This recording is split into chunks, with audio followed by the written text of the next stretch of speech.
kami sebagai suku Dayak Wehea, karena ada perang saudara di daerah Kejen itu, akhirnya kita sampai di Sungai Wahau yang disebut Sungai Wehea ini, dan menetap di Gunung Kombeng.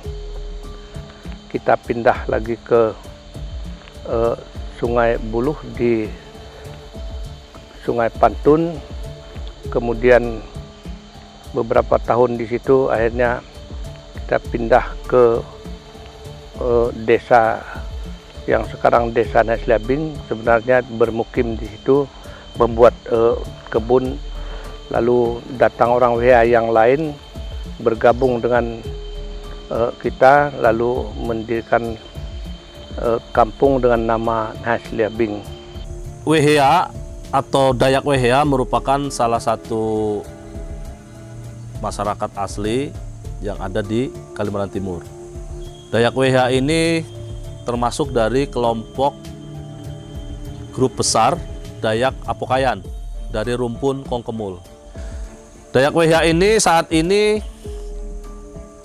menghuni 6 desa tradisional di Kabupaten Kutai Timur, berada di das Sungai Telen dan Sungai Wahau ya. Dari 6 kampung ini sebetulnya mereka memiliki beberapa hutan yang mereka lindungi yang disebut namanya Laskeldung dalam bahasa Wehea ya. Hutan adat yang ke-1 adalah Wehea 3 kampung sebelah sana, namanya Longkung Wetguen. Jadi Wehea yang sebelah sana itu adalah kampung atau desa Naslabing, desa Long Wehea, dan desa Diakleban.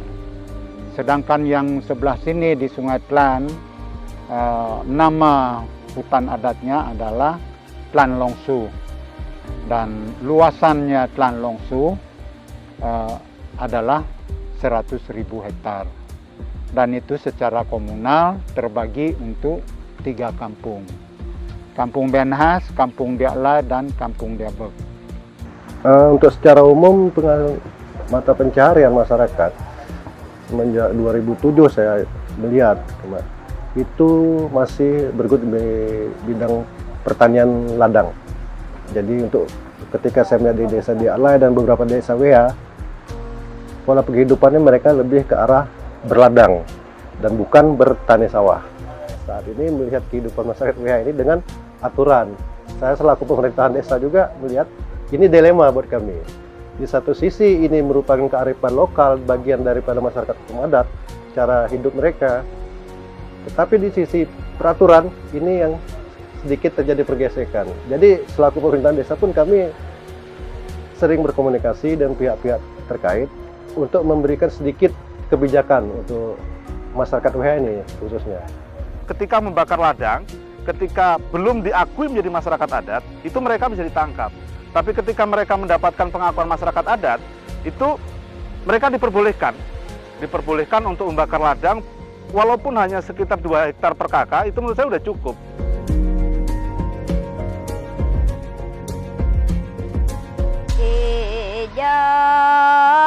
Dong dong nyelong wong pangki iki kali.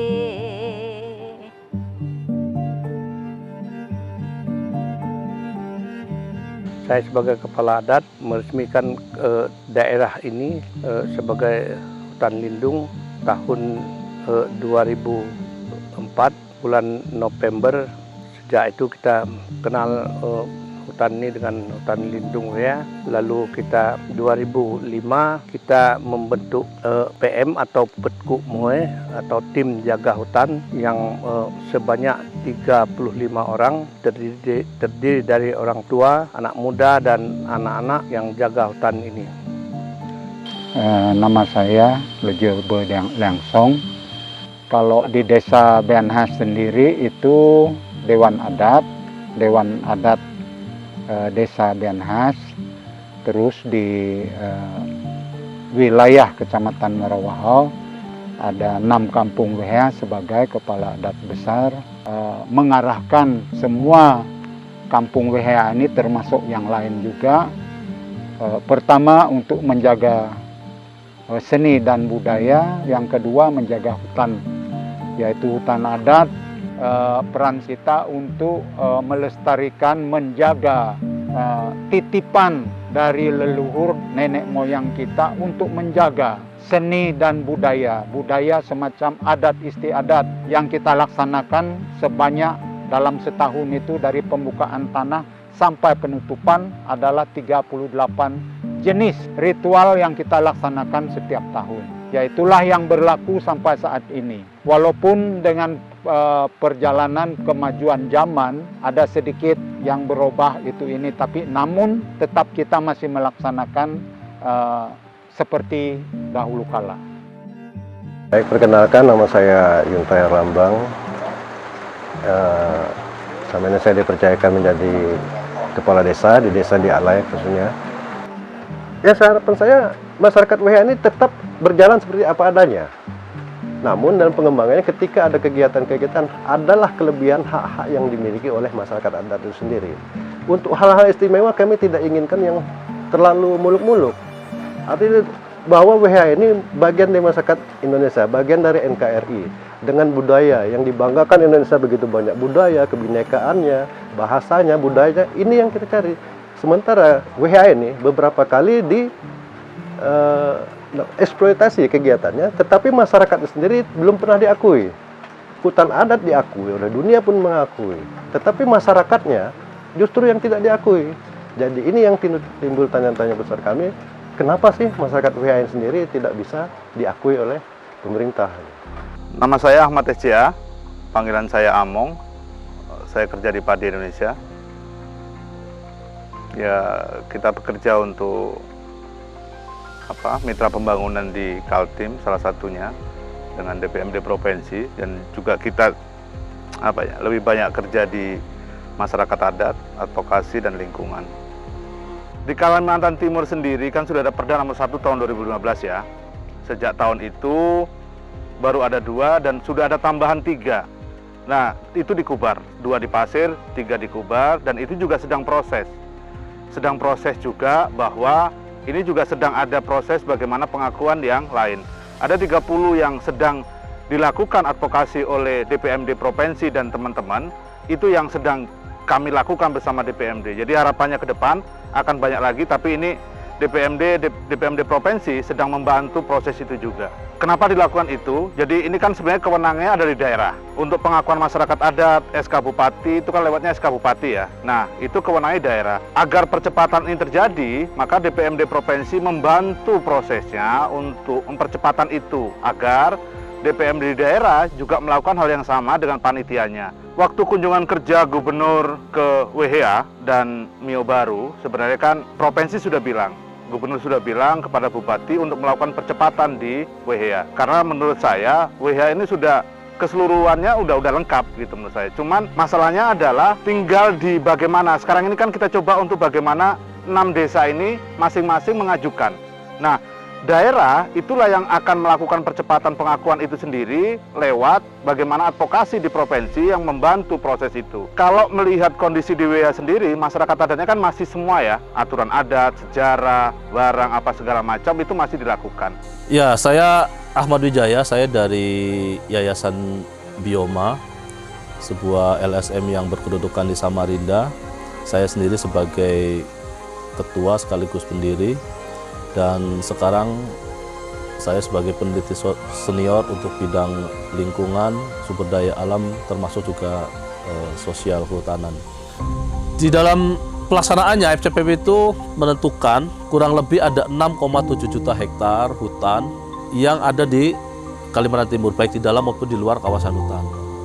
Ada kurang lebih 500-an desa yang masih berhutan, di mana dari sekitar 500-an desa yang berhutan itu sebagian besar dihuni oleh masyarakat adat. Ada atau tidak ada FCPF, mereka sudah berkomitmen untuk melindungi dan melestarikan hutan. Sehingga jelas sekali sebetulnya program-program yang terkait dengan FCPF, yaitu mengurangi emisi dari deforestasi dan degradasi tadi, tentu saja sejalan dengan apa yang sudah dilakukan oleh teman-teman masyarakat adat.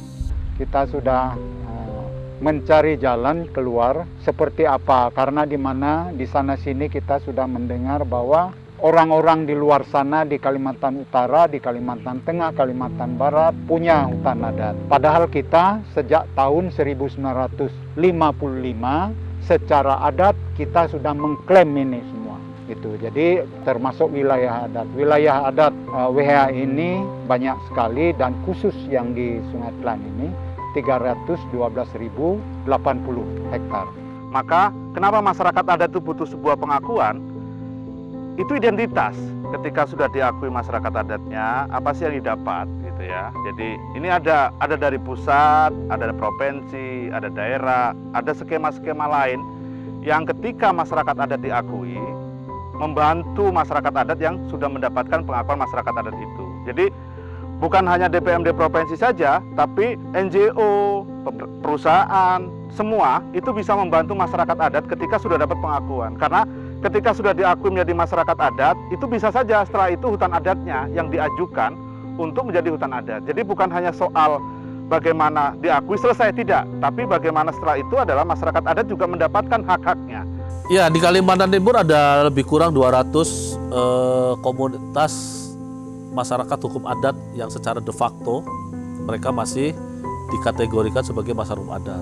Sehingga momentum adanya FCPF dan pasca FCPF, kegiatan-kegiatan dalam upaya-upaya pengakuan, perlindungan dan pemberdayaan masih terus dilakukan oleh teman-teman dari Provinsi Kalimantan Timur melalui Dinas Pemberdayaan Masyarakat dan Pemerintah Desa atau DPMPD, kemudian di kabupaten melalui Dinas Pemberdayaan Masyarakat Desa atau DPMPD, dan pihak-pihak terkait, mitra-mitra pembangunan, sehingga kita di Provinsi Kalimantan Timur targetnya sampai tahun 2030 paling tidak lebih dari 50 komunitas sudah bisa diakui, bahkan bisa menjadi lebih baik di dalam upaya-upaya untuk perlindungan dan pemberdayaannya.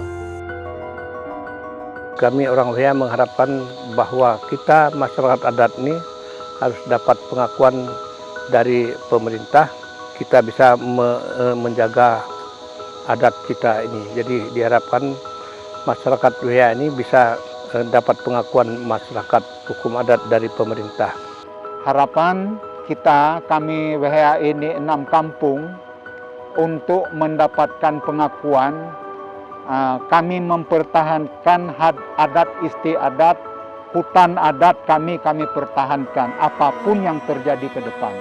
Kami berharap kepada pemerintah supaya kami cepat-cepat diakui di antara suku-suku yang ada di bumi Kalimantan ini. Karena keunikan-keunikan itulah yang harapannya ini sudah ada, masyarakatnya sudah siap. Kalau mengikuti Permendagri 52 udah semuanya udah lengkap apa segala macamnya. Dari 6 desa ini pun semuanya sudah siap gitu. Tinggal sekarang di DPMD dan panitia untuk melakukan rekomendasi kepada bupati yang akan memberikan SK itu.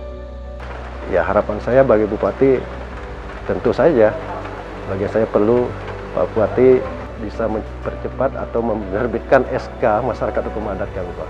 Sampai jangan, harapan saya tetap jaga kearifan lokal kita, pertahankan identitas kita, karena mendapatkan sesuatu rasa lebih mudah ketika daripada kita mempertahankannya. Kalimantan Timur saat ini menjadi provinsi, ya saya mengatakan sebagai tuan rumah untuk ibu kota Nusantara, sehingga keberadaan masyarakat adat jelas sekali, sangat penting, bahkan saya mengatakan sangat vital, yang akan memberikan bukan cuma warna bagi kita Kalimantan Timur terkait dengan identitas kita, keberadaan masyarakat adat, tetapi juga banyak makna filosofi dari masyarakat adat yang mungkin bisa diintegrasikan di dalam pembangunan IKN Nusantara. Terima kasih, kita mengucapkan terima kasih kepada Bapak Bupati dan Gubernur Kalimantan Timur dalam kunjungan ke Desa Naislabing, dan kita harapkan juga BPMD ya yang telah berusaha untuk percepatan pengakuan masyarakat hukum adat WHA ini.